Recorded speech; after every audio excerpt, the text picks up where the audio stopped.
আমরা প্রফেসর মোহাম্মদ ইউনূস স্যারকে বলতে চাই, আগের দিন তো আপনারা বাইনারি গেম খেললেন, সারা রাত সকলকে জাগিয়ে রাখলেন, গুজব ছড়াইলেন। একবার বলেন যে আপনারা পদত্যাগ করবেন, আপনি পদত্যাগ করবেন, আর একবার বলেন যে ভোর রাতে শুনলাম পদত্যাগ করবেন না। এই কথা কি আমাদের এনসিপির আহ্বায়ক নাঈম ইসলামের কাছ থেকে শুনতে হবে? এই বাংলাদেশ গঠন করার জন্য কি আমরা চেয়েছিলাম? নাঈম ইসলামের রেসপেক্টটা এখানে কোথায়?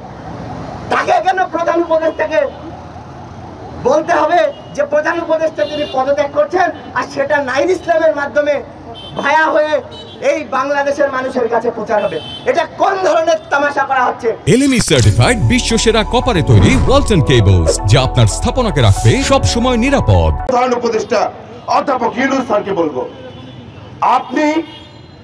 আমরা আপনাকে সদা সর্বদা সহযোগিতা করেছি, ভবিষ্যতেও সহযোগিতা করব, কিন্তু আপনার উপদেষ্টা পরিষদে যারা ঐক্যকে বিভাজন করেছে, যারা জুলাইকে ঐক্যগত করে ঐক্য বিনষ্ট করেছে, সেই তথাকথিত বিতর্কিত উপদেষ্টাকে অপসারণ করে জনমতের ভিত্তিতে জুলাইয়ের অংশীদারিত্বদেরকে নিয়ে জাতীয় সরকার গঠন করেন।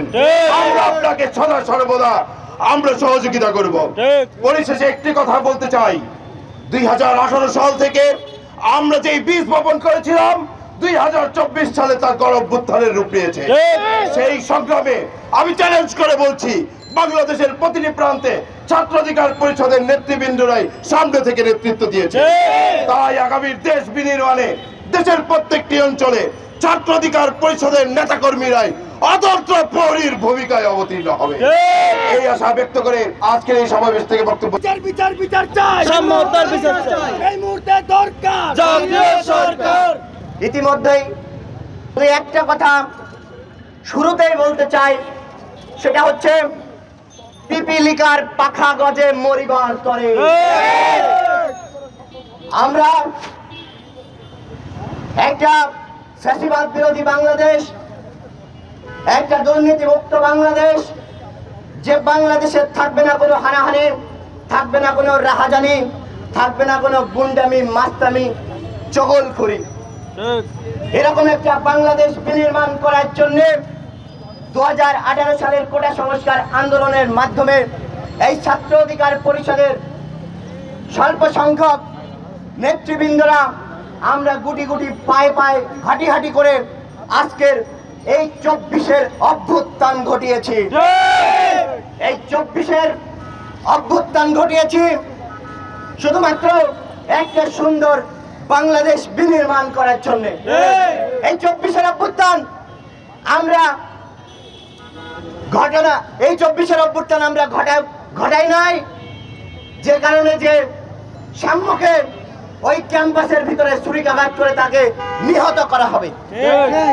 এই 24-এর অভ্যুত্থান আমরা এই জন্য ঘটাই নাই যে ছাত্র দুইজন উপদেষ্টা ওই চেয়ারে বসে তার পিএস এপিএস দিয়ে শত শত কোটি টাকা পাচার করে দিবে। আমরা স্পষ্ট করে বলতে চাই, এই দুইজন ছাত্র উপদেষ্টা তারা শুধুমাত্র এই সমগ্র বাংলাদেশের ছাত্রদেরকে প্রতিনিধিত্ব করে না।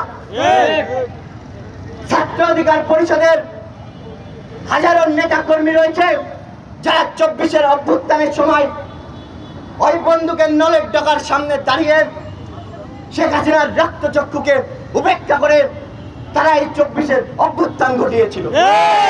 সুতরাং ছাত্র অধিকার পরিষদের নেতা কর্মীদেরকে আজকে বিভিন্ন জায়গায় মন্ত্রী উপদেষ্টা পর্যায় থেকে শুরু করে সর্বনিচের পর্যায় পর্যন্ত তাদেরকে অবহেলিত করে রাখা হয়েছে।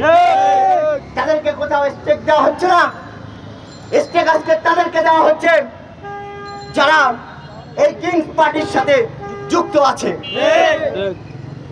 আমরা স্পষ্ট ভাষায় বলতে চাই, ছাত্র অধিকার পরিষদ কোন দুর্নীতির সাথে যুক্ত নয় বলেই আজকে এই দুর্নীতিগ্রস্ত উপদেষ্টাদের সাথে তারা নাই। আমরা প্রফেসর মোহাম্মদ ইউনূস স্যারকে বলতে চাই, আগের দিন তো আপনারা বাইনারি গেম খেললেন, সারা রাত সকলকে জাগিয়ে রাখলেন, গুজব ছড়াইলেন। একবার বলেন যে আপনারা পদত্যাগ করবেন, আপনি পদত্যাগ করবেন, আরেকবার বলেন যে ভোর রাতে শুনলাম পদত্যাগ করবেন না। এই কথা কি আমাদের এনসিপির আহ্বায়ক নাইর ইসলামের কাছ থেকে শুনতে হবে? এই বাংলাদেশ গঠন করার জন্য কি আমরা চেয়েছিলাম? না। নাইর ইসলামের স্টেকটা এখানে কোথায়? তাকে কেন প্রধান উপদেষ্টাকে বলতে হবে যে প্রধান উপদেষ্টা তিনি পদত্যাগ করছেন, আর সেটা নাইর ইসলামের মাধ্যমে ভায়া হয়ে এই বাংলাদেশের মানুষের কাছে প্রচার হবে? এটা কোন ধরনের তামাশা করা হচ্ছে?